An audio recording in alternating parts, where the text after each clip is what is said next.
ஓம் எனும் மந்திரம். ஓம் என்ற ஒரு வார்த்தை. அது ஓம் என்ற ஒரு வார்த்தை எல்லா தெய்வங்களுக்கும் பொருந்தது.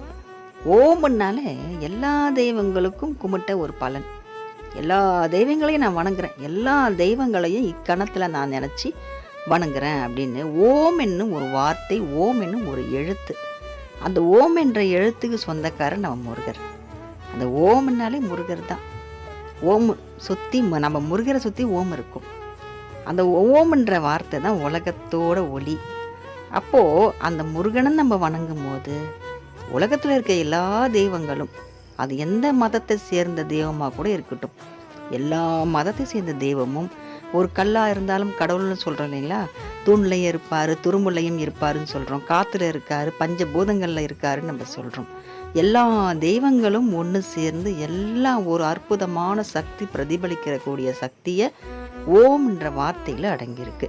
அந்த ஓம் எனும் வார்த்தை நம்ம முருகன்கிட்ட இருக்குது. நம்ம முருகனை வழிபடும் போது எல்லா தெய்வங்களும் எல்லா நன்மைகளும் நம்ம செய்ததுக்கான பலன் நமக்கு கிடைக்கும்.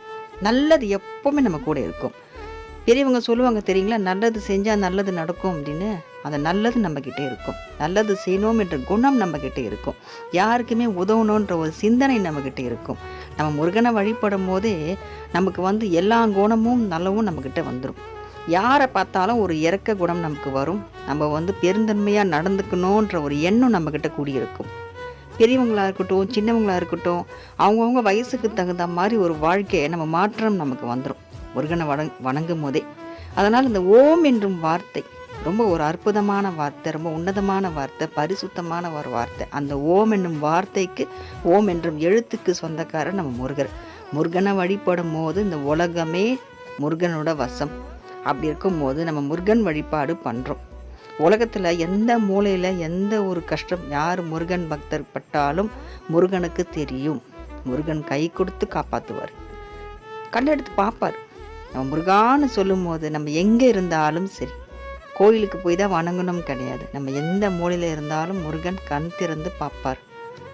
முருகன் நம்ம இருக்கும்போது நம்ம வாழ்க்கையே சிறப்பாக இருக்கும். இனிமேல் நம்ம வாழ போகிறோம், நிம்மதியாக இருக்க போகிறோம், எந்த ஒரு தொந்தரவும் நமக்கு இல்லாமல் நம்ம வாழ போகிறோம். யார் வேணால் என்ன வேணால் செய்யட்டும், நம்ம முருகர் நம்ம கூட இருக்கார். நிச்சயமாக வாழ்வோம். வெற்றிவேல் முருகனுக்கு அரோகரா.